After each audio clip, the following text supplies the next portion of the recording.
진리를 사랑하시고 재림을 기다리시는 성도 여러분 안녕하십니까? 오늘날 21세기 말세에 복음 사업을 종료시킬 셋째 천사기별에 추가될 표적과 기적이 수반된 늦은 비 성령을 주실 것을 주님께서 약속을 하셨습니다. 다음에 말씀을 보겠습니다. 사도행전 2장 17절입니다. 하나님이 말씀하시기를 말세에 내가 내 영을 모든 육체에 부어주리니 너희의 자녀들은 예언할 것이요 너희의 젊은이들은 환상을 보고 너희의 늙은이들은 꿈을 꾸리라. 오순절에 성취된 이른비 성령에 대한 이 예언은 베드로가 요엘서를 인용하여 성령을 보내주시겠다는 주님의 약속을 확인한 말씀입니다. 요엘서의 예언은 오순절 때의 이른비만 의미하는 예언이 아닙니다. 씨 뿌리는 이른비 시기가 있었다면 분명히 곡식이 자라나 수확하는 마지막 때 늦은 비 시기도 있는 법입니다. 그렇다면 오늘날 대속죄의 끝에 살고 있는 늦은 비의 시대에 어떤 사람들이 과연 예수님의 재림을 촉진하고 복음 사업을 마치도록 늦은 비의 동역자로서 선택을 받을 수 있을까요? 과거 오순절에 주님의 제자들이 표적과 기적이 수반된 이른비 성령을 받은 그 이유를 알면 오늘날 우리는 늦은 비의 도구가 되기를 간절히 원할 것입니다. 과거 초대교회 때 이른비 성령의 역사를 돌이켜보겠습니다. 사도행전 2장에 오순절 때 제자들이 표적과 기적이 수반된 이른비 성령을 받은 장면이 나옵니다. 예수님께서는 당신의 제자들에게 승천하시기 전에 성령의 약속을 이렇게 하셨습니다. 사도행전 1장 4절에서 8절입니다. 사도와 함께 모이사 그들에게 분부하여 이르시되 예루살렘을 떠나지 말고 내게서 들은 바 아버지께서 약속하신 것을 기다리라. 요한은 물로 침례를 베풀었으나 너희는 몇 날이 못되어 성령으로 침례를 받으리라 하시니라. 오직 성령이 너희에게 임하시면 너희가 권능을 받고 예루살렘과 온 유대와 사마리아와 땅 끝까지 이르러 내 증인이 되리라 하시니라. 그렇습니다. 예수님의 제자들이 표적과 기적이 수반된 이른비 성령을 받은 이유는 이렇습니다. 다시 바꾸어서 말씀드리면 성령님께서 제자들을 당신의 복음의 사명자로서 사용하신 이유는 이렇다는 이야기입니다. 주님의 제자들은 주님의 약속을 전적으로 신뢰하고 모일 때 한 마음으로 한 뜻으로 기도하고 흩어지면 열심히 선교 사명을 하면서 성령을 받을 준비를 했던 것입니다. 오순절 성령 강림은 예수님의 부활과 승천 후 제자들이 예루살렘에 모여 전심으로 10일간 기도하며 성령을 간구할 때 임했습니다. 성령 강림은 요엘 2장 23절에 예언이 성취된 사건이었습니다. 모든 육체에게 성령을 부어주리라는 약속에 따라 그리스도의 교회의 시작과 복음의 씨앗 뿌림을 위해 초자연적 권능이 필요했던 것입니다. 그 당시 제자들은 왜 성령을 그렇게 간절히 구했을까요? 단순히 주님께서 약속했기 때문에 구한 것이 아니었습니다. 제자들은 주님께서 명령하신 복음 사명 위에서 천하보다 귀한 한 영혼을 구원하기 위해서 열심히 복음 전도에 힘을 썼습니다. 그러나 인간의 노력으로 아무리 힘을 써도 영혼 구원에 대한 결실이 없었습니다.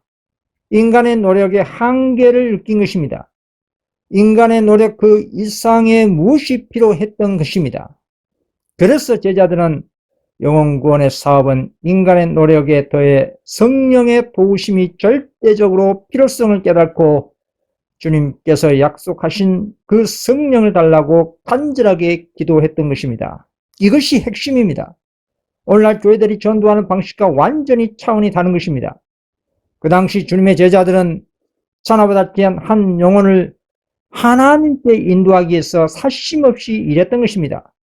이렇게 인간의 한계를 깨닫고 하나님의 성령의 역사가 없는 복음 사업은 불가능하다는 것을 깨닫고 전심으로 주님께서 약속하신 성령을 달라고 합심으로 기도했던 것입니다.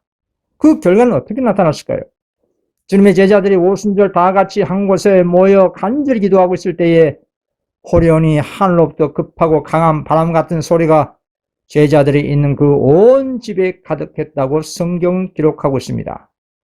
사도행전 2장 3절에서 4절 마치 불의 혀처럼 갈라지는 것들이 그들에게 보여 각 사람 위에 하나씩 임하여 있더니 그들이 다 성령의 충만함을 받고 성령이 말하게 하심을 따라 다른 언어들로 말하기를 시작하리라 하였습니다.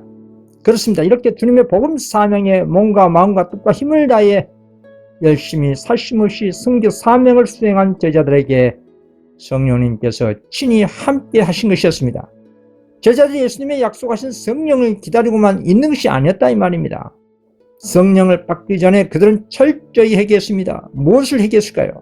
제자들은 지난 과거의 3년, 그러니까 예수님과 함께 했던 그 기간을 다시 살 수만 있다면 자신들이 얼마나 다르게 행동했을 것인가를 생각했습니다. 그리고 자신들의 어리석은 불신의 말과 행동으로 항상 예수님을 슬프시게 한 그러한 일에 대해 참으로 회개했습니다. 그리고 자신들의 죄의 자복과 회개로 용서를 받았다는 생각으로 위로를 받고 세상 앞에 담대히 예수님을 시인함으로 자신들의 불신을 속죄하고자 했던 것입니다. 이런 회개의 태도로 예수님의 성령을 보내주시겠다는 약속이 성취되기를 간절히 기다리고 있었던 것입니다. 그래서 오순절 이름이 성령을 받는 베드로는 이렇게 말한 것입니다. 사도행전 2장 38절 베드로가 이르되 너희가 회개하여 각각 예수 그리스도의 이름으로 침례를 받고 제 사함을 받으라. 그리하면 성령의 선물을 받으리니. 오늘날 늦은 비에 때도 권능의 성령을 받는 조건은 동일합니다. 과거 초대교회 제자들이 그랬던 것처럼 열심히 선교 사명을 수행하면서 성령의 절대적인 필요성을 뼈저리게 깨달아야 합니다. 그래야 간절히 성령을 구할 수가 있는 겁니다. 단순히 형식적인 기도가 아닙니다. 백절불굴의 정신으로 죽으면 죽으리라는 일사가구의 정신으로 주님께 성령을 구해야 합니다. 그리고 우리 자신들이 형식적인 제 자복과 회개가 아니라 개혁이 수반된 참된 회개로 우리 자신들의 마음을 겸비하게 하고 온전히 주님을 신뢰해야 합니다. 또한 마지막 때의 모든 영혼들의 생사간의 운명이 결정될 예언의 복음 셋째 천사 기별을 연구해야 합니다. 단순히 셋째 천사 기별은 외적으로는 짐승이 표를 받지 말라는 내용을 아는 것이 핵심이 아닙니다. 그 말씀 이면에 즉 우리의 심령을 해결토록 하는 성령의 역사, 그 성령의 은혜의 참 맛을 보아야 할 것입니다. 하나님의 성령의 역사로 인해 우리 자신이 얼마나 심각한 죄인이라는 것을 심각하게 깨달아야 합니다. 과거 이른비의 시절보다 오늘날 지성시대의 우리가 받은 늦은비의 진리의 빛은 엄청난 빛입니다. 심판은 받은 빛대로 받는 것입니다. 받은 빛대로 회개도 더욱 깊어지는 것입니다. 바울 사도는 자신이 복음을 전파하지 않으면 화가 있다고 했습니다. 사무엘은 자신이 기도하지 않는 것을 죄라고 여겼습니다. 그렇습니다. 오늘날 누가 기도하지 않고 전도하지 않는 것에 대해 심각하게 자책하고 죄라고 여긴 사람이 있겠습니까? 셋째 천사 기별을 믿노라는 재림 신도들은 이 지점을 심각하게 생각해야 합니다. 이유는 받은 빛대로 심판을 받기 때문입니다. 마지막 셋째 천사의 기별은 예수님의 재림을 촉진하는 영원한 복음입니다. 오늘 말씀에 받은 빛은 지성소의 빛인데 그 빛에 반비례해 그리스도가 교회 문 밖에 있는 뜨뜻미지근한 라오디게아 교회 상태를 참된 증인 그리스도께서 무엇이라고 했습니까? 이것은 심각한 일입니다. 그리고 그 기별을 거절하고 무사 아닐 테만 마지막 때의 라오디게아 교회의 운명은 어떻습니까? 계시록 3장 16절 너가 이같이 미지근하여 뜨겁지도 아니하고 차지도 아니하니 내 입에서 너를 토하여 버리리라. 토하여 버린다는 뜻이 무엇입니까? 어떤 미지근한 라오디게아 교회의 상태에 있는 교단이나 개인에게 하나님 아버지께 중보의 혜택이 없다는 뜻입니다. 관련된 증언을 하나 읽어보겠습니다. 이런 때에 대해 무관심한 자들에 대한 그리스도의 경고는 다음과 같다. 너가 이같이 미지근하여 더럽지도 아니하고 차지도 아니하니 내 입에서 너를 토하여 내치리라. 입 밖으로 토하겠다는 표현은 그분께서 그대들의 기도나 사랑의 표현을 하나님께 바칠 수 없다는 뜻이다. 그분께서 그대가 그분의 말씀을 가르치는 것이나 그대의 영적인 일을 인정하실 수 없다. 그분께서 그대의 종교 활동들의 은혜를 주시라는 요구를 아버지께 할 수 없다는 것이다. 이 경고는 우리 예수님의 재림을 쫓겨나는 마지막 기별에 무관심한 자들에게 너무나 엄숙하고 두려운 것입니다. 어떤 미진한 신앙에서 나오는 기도나 사랑의 표현을 하나님께 바칠 수 없고 주님의 말씀을 가르치는 것이나 영적인 일을 인정하실 수 없다는 것입니다. 뜻은 미진한 교회들의 복음 사업을 위해 중보자이신 그리스도께서 아버지께 중보를 하실 수가 없다는 것입니다. 이런 뜻은 미진한 나와야 교회의 어떻게 마지막 복음 사명이 마칠 수 있도록 누진비가 임하겠습니까? 그러나 아직까지 은혜 시간이기 때문에 주님께서는 말세의 교회들에게 열심을 내라고 하시고 회개하라고 하십니다. 초대교인들이 이름을 받기 전 상태, 즉 성령을 보내주시겠다는 구약 성경을, 특히 요엘서를 연구하고 예수님의 약속의 말씀과 주님의 3년 반 동안 자신들에게 가르쳐준 교훈을 상기했습니다. 그리고 자신들이 주님의 말씀을 온전히 믿지 못함을 자복하고 회개했습니다. 그리고 부지런히 선교 사업에 전심을 다하고 모이면 한마음 한뜻으로 성령을 보내달라는 기도를 한 것이었습니다. 그 당시 제자들에게만 성령의 상징을 보시면 불의 혀 같은 것들이 제자들 머리 위에 임하고 성령이 충만하여 여러 다른 언어로 말을 했다고 했습니다. 사도행전 2장 3절, 마치 불의 혀처럼 갈라지는 것들이 그들에게 보여 각 사람 위에 하나씩 임하여 있더니, 불의 혀란 무슨 의미일까요? 이것은 선교 사명에 대한 불같은 열정과 제자들의 혀가 외국어 방언을 하게 될 것을 의미합니다. 이것은 제자들이 주님의 은혜의 힘을 힘입어 열심히 선교 사업을 했다는 것과 또 성령을 받음으로 인해 더욱더 불같은 열심으로 일하게 될 것을 상징한 것입니다. 그리고 언어의 장벽 때문에 주님께서 평생도록 외국어 공부를 해도 습득하기 어려운 그 제자들에게 초자연적인 기적으로 외국어를 구사할 수 있도록 하셔서 언어의 장벽을 무너뜨려 복음 전파의 장애를 제거하신 것이었습니다. 그래서 그 당시 수많은 사람들이 타지에 있다가 예루살렘 돌아온 유대인들이 자신들이 전에 살았던 나라의 언어로 복음을 듣게 된 것을 놀라워했던 것입니다. 사도행전 2장 5절에서 8절입니다. 그때에 경건한 유대인들이 천하 각국으로부터 와서 예루살렘에 머물러 있더니 이 소리가 나매 큰 무리가 모여 각각 자기의 방언으로 제자들이 말한 것을 듣고 소동하여 우리 각 사람이 난 곧 방언으로 듣게 되는 것이 어찜 됨이냐. 그리고 이른비 성령의 역사로 여러 표적과 기적과 외국어 방언과 많은 영혼들이 하루에 수천 명씩 회개하고 병자들이 치유받고 죽은 자가 살아났습니다. 이 같은 초자연적인 기적이 제자들에게 나타난 것은 그리스도가 진정한 메시아임을 입증한 기별을 전하는 제자들을 하늘에서 인정한 표시였습니다. 제자들이 전하는 복음이 하늘에서 온 참된 기별이라는 것을 하나님께서 친히 인정하신 증거라 이 말입니다. 이렇게 주님의 제자들이 한가하게 성령을 기다리는 것이 아니라 성령이 임할 수 있는 조건인 주어진 빛대로 그 빛을 열심히 선용한 것이었습니다. 어떤 특별한 능력을 먼 미래에 기대만 하고 있었다면 결코 그들에게 권능의 성령이 임할 수가 없었을 것입니다. 그 이유는 복된 소식을 전하지 않는 것은 불행을 초래하고 게으름은 죄가 되기 때문입니다. 고린도전서 9장 16절, 내가 복음을 전할지라도 자랑할 것이 없으면 내가 부득불할 일임이라.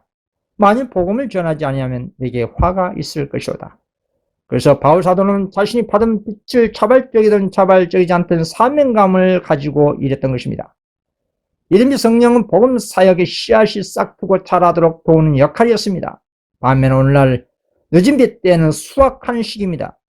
그러기 위해서는 초대교회와 같은 그런 열심히 회복되고 참된 회개와 애연을 연구하고 깨달음으로 인해 열심히 집집 방문하고 선교 집중할 때에 복음 사명자들에게 권능의 늦은비가 임하게 되는 것입니다.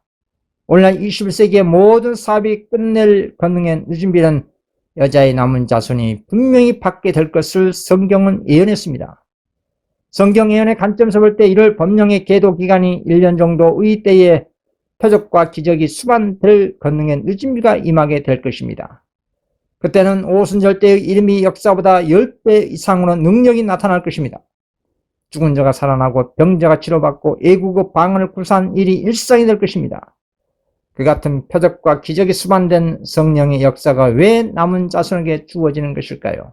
그것은 복음 기별자들이 전하는 천국 복음이 하늘에서 온 참된 셋째 천사 기별이라는 것을 사람들에게 확신을 주기 위해서입니다. 1월 법령의 계도 기간은 1년가량입니다. 이 같은 짧은 시간의 인턴 사업은 이때 완전히 완료된 것입니다. 그래서 예언의 은사를 가진 여자의 남은 자손은 지금보다 더 불같은 열심으로 전국을 다니며 집집 방문하게 될 것입니다. 이 같은 현상은 한국뿐만 아니라 전 세계 곳곳에 세상과 명목상 재림 신도들과 타락한 모든 교회에서 나온 신실한 성도들이 늦은 비에 예언을 깨닫고 부지런히 활동하게 될 것입니다. 그래서 그와 같은 성교 열성이 있는 겸손한 주님의 자녀들에게 당신의 성령을 보내주신다는 것입니다. 수없이 반복해서 말씀드린 것인데 한가하게 먼 미래에 특별한 능력이 임할 것이라고 생각하고 막연하게 기다리고만 있으면 안 됩니다. 지금 받은 빚대로 아무 일도 하지 않은 게으른 신자들과 교회에게 늦은 비는 결코 내리지 않습니다. 그런 무활동하고 안일한 생각을 먼저 통해하는 심령으로 하나님께 자복하고 회개하는 것이 우선입니다. 무활동하고 뜨뜻미지근한 교회들은 받은 빚대로 심판만 크게 받게 될 것입니다. 우리가 사람들이 듣든지 아니 듣든지 믿든지 아니 믿든지 때를 얻든지 못 얻든지 간에 마지막 기별을 가지고 바벨론에서 나오라고 외칠 때 성령님은 역사하시는 것입니다. 계시록 18장 4절 또 내가 들으니 하늘로부터 다른 음성이 나서 이르되 내 백성아 거기서 나와 그의 죄에 참여하지 말고 그가 받을 재앙들을 받지 말라. 옛날 오순절 이른비의 제자들 그랬던 것처럼 오늘날 말세의 대속절의 늦은비 때에 우리 자신의 흥과점 많은 품성이 그리스도와 같은 품성으로 개발하는 것과 전화보다 귀한 한 영혼을 예수님께 인도함으로 하나님의 나라를 확장시키는 것이 유일한 기도의 목표이고 목적이어야 하는 것입니다. 제 개인적으로도 과거 조직 신앙할 때는 이런저런 개인적 기도를 많이 했지만 예수님의 재림이 있을 오늘날 21세기에는 재림을 최고의 기도의 주제로 삼고 성령님의 은혜로 셋째 천사의 경고를 전하고 있습니다. 오직 14만 4천 인친 사업을 통해 하늘새 예루살렘 교회로 영혼을 인도하는 것이 최고의 행복이고 사명이 된 것입니다. 재림을 참으로 간절히 사모하는 성도는 모든 예언의 말씀에 의해 인도함 받아야 합니다. 진리의 성령이 오시면 그가 너희를 모든 진리 가운데로 인도하시리니 그가 자유로 말하지 않고 오직 듣는 것을 말하시며 장래 일을 너희에게 알리시라 라고 말씀하셨습니다. 참으로 늦은 비를 받고 속히 예수 재림을 촉진하고 이 죄악 세상에 속히 심판을 받고 하늘새 예루살렘 도성으로 입성하려면 세상의 모든 것과 명목상 재림 신도들과 타락한 모든 단체들과 영적으로 완전히 분리되어야 합니다. 하나님의 계명을 지키며 예수의 증거를 가진 여자의 남은 자손의 소속은 이 세상의 교단이 아닙니다. 여자의 남은 자손의 소속은 유대교회나 천주교나 개신교나 또는 무슨 통일교 여증의 안증의 신천지가 아닙니다. 또한 그리스도가 문 밖에 있는 뜨뜻미지근한 라우디아 교회들 SDA, RM, IMS 이러한 안식일 교단들이 아니라 이 말입니다. 계시록 12장 17절에 여자의 남은 자손은 하나님 계명을 지키며 예수의 증거를 가진 자들이라고 성경은 기록하고 있습니다. 일반적으로 교인들에게 어디 교회의 교인이냐고 물으면 10명 중에 10명 모두가 자신들이 속한 무슨 교단이라고 자랑스럽게 대답할 것입니다. 어떤 분들이 제게 어느 교회에 다니시냐고 물으면 저는 항상 나의 시민권은 하늘에 있고 그리스도와 계신 하늘새 예루살렘 교회가 소속입니다. 이렇게 대답을 해드립니다. 왜냐하면 이 세상의 교회들은 잠깐 거쳐 지나가는 정거장일 뿐이지 최종 목적지는 그리스도와 계신 하늘새 예루살렘 도성이기 때문입니다. 이 같은 진리와 예언을 깨달아 최후의 경고의 기별을 외쳤다면 진작 우리는 하늘에 입성했을 것입니다. 과거 1844년이나 1888년에도 이 같은 계시록 18장 4절에 셋째 천사 기별에 의한 수많은 천사들의 재림 운동에 대한 예언을 깨달아 최후의 판중 소리를 외쳤다면 복음 사업은 진작 끝날 것이라고 선지자는 증거했습니다. 그러나 이제는 더 이상 재림을 연기할 수 있는 그런 시대가 아닙니다. 하나님의 예언의 시간표대로 사단에게 할당된 6천년 기간은 2000년도에 끝났습니다. 그리고 오늘날 21세기는 주님께서 구속의 계획에 따른 은혜의 시간입니다. 바로 모든 구속 사업은 오늘날 21세기에 끝나게 될 것입니다. 마태복음 24장 14절 이 천국 복음이 모든 민족에게 증언되게 하여 온 세상에 전파되리니 그제야 끝이 오리라. 마태복음 24장 34절 내가 진실로 너에게 말하노니 이 세대가 지나가기 전에 이 일이 다 일어나리라.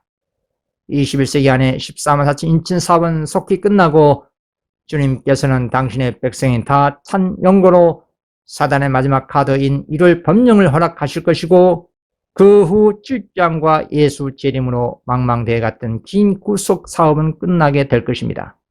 이 같은 예언의 역사를 믿음의 눈으로 바라보고 복음 사명을 수행한다면 세상과 타락한 교단에 머물지 않고 과감하게 분리하여 주님의 사업에 매진하게 될 것입니다. 이런 사람들이 최후의 권능의 늦음을 받고 최후의 경고의 음성을 높이게 될 것입니다.